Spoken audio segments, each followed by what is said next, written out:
Good morning, all of you. Welcome to class. B third year students. हम लोग चर्चा कर रहे थे मौर्य कला पर। ठीक है, तो मौर्य कला में हम लोगों ने मौर्यों की नगर नियोजन योजना के बारे में पढ़ा। ठीक है, और मौर्य कला में जैसे कि हम लोगों ने पढ़ा कि बौद्ध धर्म की प्रधानता थी, तो बौद्ध धर्म की प्रधानता थी तो जितनी भी कलाकृतियां बनी वो महात्मा बौद्ध धर्म से रिलेटेड अभिव्यक्ति, जो उनकी आराधना थी, बौद्ध धर्म के प्रति जो समर्पण था उसको लेकर बनी थी। ठीक है, तो इस कड़ी में हम लोगों ने चैत्य पढ़े, स्तूप पढ़े। ठीक है, आज हम विहारों के बारे में बात करेंगे। ठीक है, तो देखिए स्तूप और चैत्य दोनों ही प्राचीन काल में क्या होते थे, शव समाधि थे। ठीक है, लेकिन धीरे धीरे क्या हो गया, स्तूप घटनाओं के स्मारक बन गए और चैत्य क्या बन गए थे, देवालय। हम लोगों ने पढ़ा था कि चैत्य क्या बन गए थे, देवालय। देवालय मतलब मंदिर। मैंने बताया था ना कि बुद्धों के मंदिरों को चैत्य कहा जाता है, हम कह सकते हैं। ठीक है, तो अब बात आती है विहार। देखिए विहार वो स्थान था जहाँ बौद्ध संघ निवास करता था। ठीक है, या फिर हम कह सकते हैं कि जहाँ बौद्ध भिक्षु भिक्षुणी निवास करते थे उसे क्या कहा जाता था, विहार कहा जाता था। संयुक्त रूप से यहाँ पर वो अपना निवास करते थे। ठीक है, इन्हें विहार भी कहा जाता था और मठ भी इन्हें ही कहा जाता था। ठीक है, और इन विहारों में ये जो भिक्षु होते थे, ये भिक्षु अपने आचार्य मतलब जो इनका गुरु होता था, ठीक है, अपने आचार्य के नेतृत्व में ये भिक्षु श्रावक श्राविका का कार्य और धर्म की साधना करते थे। ठीक है, ये जो भिक्षु होते थे आजीवन विवाह नहीं करते थे, अविवाहित रहते थे, संघों में रहते थे या विहारों में रहते थे। ठीक है, और इनका कार्य होता था धर्म की साधना यही करना। और ये जो धर्म की साधना का कार्य है ये अपने आचार्य के निर्देशन में रहकर श्रावक श्राविका सुनते थे, अपनी बातों को कहते भी थे और धर्म की साधना यहाँ विहारों में करते थे। ठीक है, तो देखो ये जो बौद्ध संघ है इसकी व्यवस्था को बनाए रखने के लिए प्रत्येक भिक्षु को क्या था, इन संघ में सम्मिलित होना जरूरी था।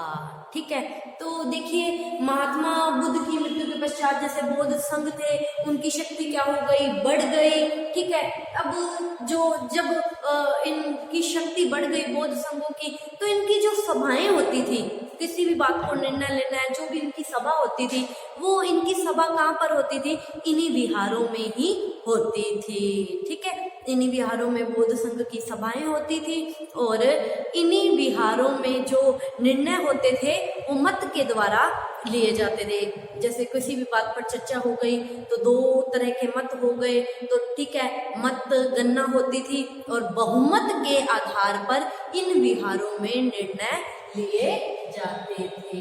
ठीक है, तो बहुमत के आधार पर निर्णय लिए जाते थे। और ये जो विहार है ये सदा ही उपासकों के अनुदान से संपन्न रहते थे। उपासक से मतलब है, देखो जो बौद्ध धर्म ग्रहण कर लेता था, आजीवन विवाह नहीं करता था, उसको तो हम भिक्षु भिक्षुणी जैसे कह रहे हैं। ठीक है, और जो गृहस्थ आश्रम में रह के विवाह भी करते थे, मतलब गृहस्थी चलाते हुए बौद्ध धर्म को मानते थे, उन्हें उपासक कहा जाता था। ठीक है, तो उपासक जो दान देते थे उनसे इनके जो विहार है सदा संपन्न मतलब भरे ही रहते थे। ठीक है, और ये जितने भी ये विहार है या ये तो स्तूपों से या चैत्यों से क्या है, जुड़े रहते थे। ठीक है, और मतलब ये था तो बहुत भिक्षु भिक्षुणियों का आवास स्थान, रहने के लिए घर जैसा ही था, लेकिन ये घरों से अलग, थोड़ा अलग ही था। ठीक है, तो अब हम बात करते हैं आगे इन्हीं विहारों के बारे में। ठीक है, तो देखो ये विहार क्या होते थे, जो पुराने जमाने के जो प्राचीन विहार हैं। ठीक है, ये जो विहार हैं ये चैत्य ग्रह के चारों ओर छोटे छोटे कमरों का समूह होता था। मैंने बताया ना, ये जो विहार है चैत्य और स्तूप के पास होते थे, वही होते क्या थे, भिक्षु भिक्षुणियां रहते थे, तो अब होते तो वास की तरह थे। क्या बनाते थे, जैसे एक बड़ा विहार है, उस विहार में क्या कहते थे, छोटे छोटे कमरे होते थे। अपने कमरे क्या कहते हैं, ये क्या कहते थे, कुटी। इसको क्या बोल सकते हैं, क्या बोलते थे, कुटी बोलते थे। ठीक है, मंदिरों के आसपास होते थे और इन्हें क्या कहते थे, कुटी कहते थे। ठीक है, अब देखिए अब हम महात्मा बुद्ध के विहार विहार की बात करते हैं तो महात्मा बुद्ध का जो विहार था, जहाँ महात्मा बुद्ध रहते थे, तो वो कहाँ है? सारनाथ का जो विहार है, ठीक है, सारनाथ में विहार है जिसका नाम है मूलगंधकुटी विहार। यहाँ पर महात्मा बुद्ध रहते थे, ठीक है। देखिए महात्मा बुद्ध जिस विहार में रहते थे उसकी जो कुटी, जहाँ महात्मा बुद्ध बैठते थे, उनका जो कमरा था, कुटी, कुटी मतलब कमरा, उनकी जो कुटी थी, उनकी कुटी का नाम था मूलगंधकुटी, ठीक है। और इसी मूलगंधकुटी के नाम पर ही सारनाथ के विहार का नाम क्या पड़ गया?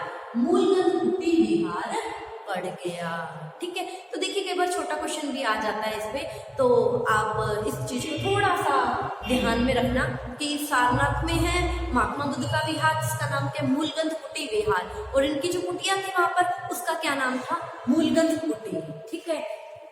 तो देखिए ये जो विहार है, ये देखिए चारों ओर तो कमरे होते थे और बीच में क्या स्तूप या चैत्य बना होता था, मतलब जिसपे महात्मा बुद्ध की प्रतिमा या कुछ ऐसा उत्कीर्ण होता था, ठीक है। तो देखिए जो पत्थर और ईंटों से बने हुए विहार थे वो तो आज हमें मिलते नहीं हैं, खत्म हो चुके हैं, समय के प्रहार को सहन नहीं कर पाए हैं। लेकिन पर्वतों की चट्टानों को काट कर जो विहार बनाए जाते थे वो हमें आज भी उपलब्ध होते हैं, ठीक है। और देखिए हम किसी प्राचीन विहार की बात करते हैं तो जो प्राचीन विहार है वो गोदावरी, देखिए गोदावरी नदी के तट पर प्राचीन नासिक का गौतमीपुत्र विहार मिलता है, ठीक है।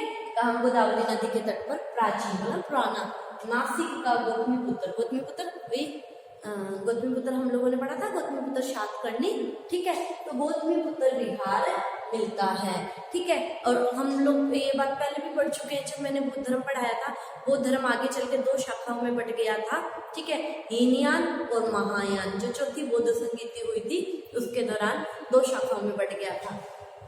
तो ये जो गौतमीपुत्र विहार है ये हीनयान संप्रदाय का था, ठीक है। और यहाँ देखिए अगर हम इस विहार की बात करते हैं तो ये क्या है, इसके आसपास तो छोटे छोटे कमरे बने हुए हैं। एक बड़ा कमरा है जो 46 फुट तो क्या है लंबा है और 41 फुट क्या है ये कमरा चौड़ा है, ठीक है। और इस कमरे की जो दीवारें हैं उनके साथ क्या है पत्थर के बेंच बने हुए हैं, ठीक है। तो इतिहासकारों का ये अनुमान है कि ये जो बेंच बने हुए हैं तीनों तरफ, यहाँ पर भिक्षु बैठकर अपने आचार्य के प्रवचनों को सुनते थे, ठीक है। मतलब जो उनको शिक्षा दी जाती थी इन्हीं बेंचों पर बैठकर वो इनको सुनते थे, ठीक है। देखो अगर हम और भी इनके विहारों की बात करते हैं तो और भी बहुत सारे विहार थे। आप लोगों को पता है कि महात्मा बुद्ध की जन्म स्थली थी। तो चीनी यात्री हेनसान और फायन इसका भ्रमण करने आए थे भारत का, ठीक है। तो उन्होंने ये जो ईंट और पत्थरों से बने विहार थे इनके बारे में ये लिखा है कि ये जो विहार है ये कई मंजिला के होते थे। और ये न केवल भिक्षुओं के आवास स्थान थे बल्कि उनके लिए शिक्षा केंद्र का कार्य भी यही करते थे, ठीक है। और ह्वेनसांग ने, हेनसांग जो आया था, ह्वेनसांग ने अपने समय के सबसे महान विहार नालंदा जो विश्वविद्यालय भी था, बुद्धों की शिक्षा का केंद्र भी था और ये क्या था विहार भी था, ठीक है। और इस विहार का वर्णन करते हुए उन्होंने क्या लिखा है कि भिक्षुओं का ये आवास भी था और ये कितने मंजिल का था, ये 4 मंजिल का था, ठीक है। और इसका जो होल था, होल के जो स्तंभ थे जिस पर इसकी छत टिकी हुई थी उसके ऊपर बौद्ध धर्म से संबंधित मूर्तियां भी बनी हुई थी, ठीक है। तो खुदाई में कई बार तो हमें 6 मंजिला विहार भी मिले हैं। अतः ये जो विहार होते थे ये न केवल आवास स्थान थे अपितु शिक्षा के केंद्र का कार्य भी करते थे। और इससे पहले मैंने आप लोगों को बताया कि यहाँ पर सभाएं भी होती थी और बहुमत से निर्णय भी लिए जाते थे, ठीक है। तो इस तरह ये विहारों के बारे में आज की क्लास में हम लोगों ने पढ़ा, ठीक है। नालंदा विहार है, ठीक है, तक्षशिला है, ठीक है। इस तरह काफी विहार थे जो शिक्षा के केंद्र भी थे और भिक्षुओं के निवास स्थान भी थे, ठीक है। तो आज की क्लास के लिए इतना ही। आप इसका स्क्रीनशॉट ले लीजिए। कल हम आगे इस टॉपिक पे चर्चा करेंगे। Thank you all of you.